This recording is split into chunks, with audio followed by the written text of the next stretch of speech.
OpenAI CEO Sam Altman is basically pushing back on talk that the company wants government help to fund its massive data center build out. Now, this talk started because at a recent Wall Street Journal event, OpenAI CFO Sarah Friar said all sorts of stuff. This was not the topic of the event, but in the course of some remarks during the event, hinted that the government might, quote, backstop the guarantee that allows the financing, meaning the financing for data centers, to happen. This set off some controversy because some industry watchers believed it meant that OpenAI wanted the government to essentially de-risk or guarantee its $1 trillion+ bet on building the data centers and computing infrastructure needed to build advanced AI systems. This worried a fair amount of people, including the White House themselves. White House AI czar David Sachs posted on X, quote, "There will be no federal bailout for AI. The US has at least 5 major frontier model companies. If one fails, others will take its place." A few hours later, Sam Altman put out a post on X addressing the controversy, saying unequivocally OpenAI neither has nor wants guarantees for its data centers from the government. He emphasized that taxpayers should not be in a position where they might have to bail out companies that make bad business decisions. So, Paul, you alluded to this. The reason this is happening and touching a nerve is because there's this deepening anxiety about the AI infrastructure race at large. Analysts have started to warn that this surge in spending from major players like OpenAI, NVIDIA, Microsoft is inflating valuations and concentrating risk. And investors additionally are questioning, how is OpenAI going to actually finance all this $1.4 trillion in long-term commitments to build data centers and computing infrastructure that is all needed to power the next wave of AI, given that it only projects $13 billion in revenue this year? So, Paul, I guess reading this and kind of learning about the controversy, it came to mind, like, was this just a misunderstanding or a misinterpretation, or did they accidentally say the quiet part out loud? Yeah, it's hard to tell. So Sam's sort of like retraction was a little bit wonky. It's like, hey, we don't want this, but what we do want, and you could actually see by the "but we do want" how it could be misinterpreted of what they're actually looking for here. So I do think there's a lot more to the story of specifically what OpenAI is trying to do here. But I think if we zoom out, like, why is this the lead topic today over potentially just like a misspoken thing from the CFO?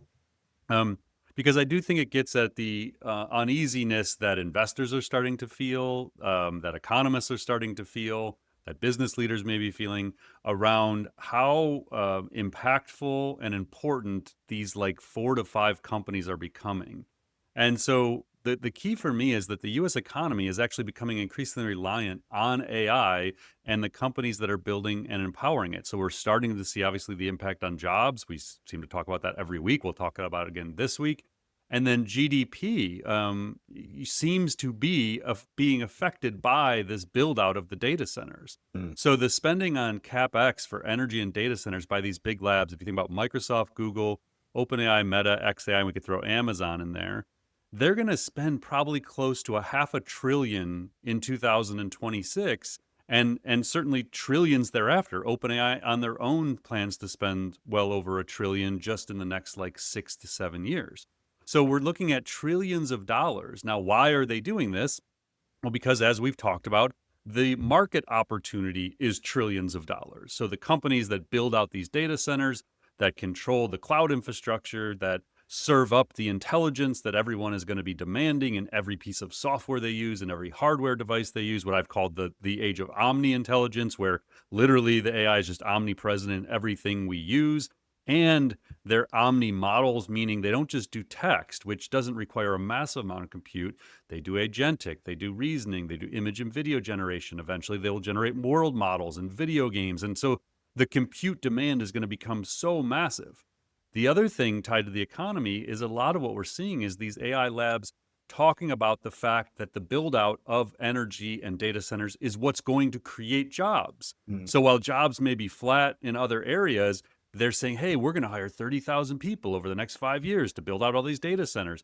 And so truly the economy starts to become dependent upon this being true. So if what OpenAI is presenting as this future, and again, not just OpenAI, these other major labs, They are all in on this build out, and they need the energy, they need the data centers because they expect the demand for intelligence to keep skyrocketing. From a government perspective, they are very much on the record as saying they plan on, quote unquote, winning this race against China at all costs. So the government needs these private companies to have these bold visions, to take on enormous risks in order to get to superintelligence first, or AGI, or whatever they want to call it. So the danger is that we become too reliant on these companies and they become kind of that quote unquote too big to fail. So the thing Mm, Sachs was referring to. So, for context, what is too big to fail? Well, it was a book by Andrew Ross Sorkin in 2010 about the 2008 banking crisis. And then it became an HBO movie as well. So, now what happened in the banking crisis? Many of our listeners are probably old enough to remember what was going on back in 2008. But in essence, the housing bubble and risky lending. So banks and mortgage lenders issued enormous numbers of subprime loans, which are mortgages to borrowers with poor credit, often with little verification of income or assets. These loans were then bundled into mortgage backed securities and collateralized debt obligations, or CDOs, that were then sold worldwide. The assumption of that economy was housing prices are just always going to rise. So we'd never have to like kind of pay the piper on this. So there was excessive leverage and complex financial products were created that like people didn't really understand. They started getting passed around, and all of a sudden these banks run up in September 2008 of like, oh my gosh, they might fail. And mm, what is going to happen if these big banks fail and they're not able to be supported privately anymore? Well, the government has to step in and intervene. So Treasury Secretary Henry Paulson, Fed Chair Ben Bernanke, and New York Fed President Ted Geithner led emergency efforts, orchestrating bailouts, forced mergers, and eventually the $700 billion trouble asset relief program. So the government had to step in and fix the problem. And so that's where people are worried, like, oh my gosh, what if this happens again? Like, what if mm. we don't all understand the complexity of this infrastructure? And all of a sudden, OpenAI shows up and wants these unique financing packages put together. So there's an article in the New York Times we'll link to that talks about this. Debt has entered the AI boom. And so that article says to fund heavy spending on infrastructure for artificial intelligence, companies have leveraged a growing list of complex debt financing options. According to McKinsey, $7 trillion in data center investment will be required by 2030 to keep up with projected demand. Google, Meta, Microsoft, and Amazon, so again, they're not even including OpenAI and xAI, which aren't publicly traded, Yeah. have spent 112 billion on capital expenditures in the past 3 months. To obtain the capital they need, hyperscalers have leveraged a growing list of complex debt financing options, including corporate debt, securitization markets, private financing, and off balance sheet vehicles. That shift is fueling speculation that AI investments are turning into a game of musical chairs whose financial instruments are reminiscent of the 2008 financial crisis that we just talked about. Big tech companies are looking for new sources of funding. While Meta, Microsoft, Amazon, and Google previously relied on their own cash flow to invest in data centers, more recently they've turned to loans. To diversify their debt, they're repackaging much of it as asset-backed securities. About 13.3 billion in asset-backed securities backed by data centers have been issued across 27 transactions this year, a 55% increase. So basically using the data centers as collateral to borrow money. Well, if the data centers demand for the data centers collapses at some point, all of a sudden the collateralization of the loans Mm. falls apart and somebody owes somebody else hundreds of billions of dollars. So you can see how this like starts to almost feel like this shell game, and it's like, oh boy, we better not be wrong. And so that's where the comments from the CFO come in, is they Right. know the government needs them to do this build out. They're going to take that risk on, but if it doesn't go as planned, like they don't want to be left high and dry. So the comments from Sarah Friar, the CFO of OpenAI, she suggested the market is overly focused on and anxious about this possible bubble, and there isn't enough exuberance going on. But then she talked about we're just building out all full infrastructure today that allows more compute to come into the world. I don't view it as circular at all when she's talking about like how this is all being done and these deals between. But then she said, in addition to OpenAI's deals with chip makers, the ChatGPT maker is also eyeing a broad mix of financing vehicles to fund its infrastructure. Friar said OpenAI is, quote unquote, looking for an ecosystem of banks and private equity to support its ambitious plans. And then this is where all the problem came in. She also hinted at a role for the U.S. government to, quote, backstop the guarantee that allows the financing to happen. Mm. So that's where like all this blew up, is the word backstop. So she then actually had to retract this and post it on LinkedIn. She said, I want to clarify my comments earlier today. OpenAI is not seeking a government backstop for our infrastructure commitments. I used the word backstop and it muddied the point. As the full clip of my answer shows, I was making the point that American strength in technology will come from building real industrial capacity, which requires the private sector and government playing their part. As I said, the U.S. government has been incredibly forward-leaning and has really understood that AI is a national strategic asset. So long story short, AI is becoming increasingly political, and its impact on the economy is growing way more than most investors or business leaders realize or understand. Mm. And so no matter how they try and clarify this, the reality is you have private companies taking on enormous risks that the government is encouraging them to do and needs them to do. And of course, they're going to try and find ways to say, okay, we're going to do this, but we need your help if at some point like this isn't going as planned.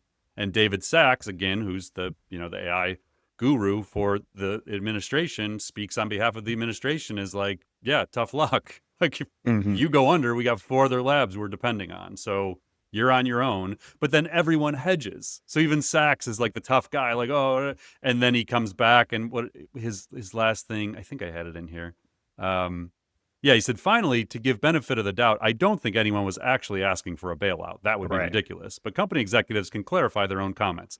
So, again, everyone's going to start talking about this. But if there's this much conversation going on, people may use the wrong words here and there. But they absolutely are going to want the support of the government to take on the risk they're taking on, however you want to phrase that or whatever that looks like. And so just to be sure I have this clear, the real risk here, the real danger is there are all these pie in the sky projections about the demand for intelligence moving forward. If that demand does not materialize, given the speed and scale of these data center buildouts and investments, these companies could be left high and dry, being unable to cover their loan obligations because not enough people are using their products. Correct. The economy's screwed. Right. Yeah. So Okay. like, who's the dude, the Big Short? Did you remember Yeah. Michael? Michael Burry, who is Okay. Michael Lewis wrote the book. Correct. Burry was the guy who made the Big Short on Right. the And companies. I believe I just saw last week he took $1 billion position against this build out. So the guy who bet against boy. those mortgage-backed loans is now betting against the build out of AI. But yeah, Mike, you're 100% right. The assumption in all of this is that scaling laws continue, the models keep getting smarter, they increasingly can do human labor. So we talk about this $11 trillion annual wages market within the US. So the assumption is they will continue to be able to do more and more of that work, and that we humans will continue to demand an insatiable demand for intelligence in every product we use and every piece of software we use. If that holds true, then all these data centers, all this energy we're trying to create will be used, and we will probably still be at a deficit for it. If at some point supply and demand gets out of whack, we're screwed, is basically where this is all going.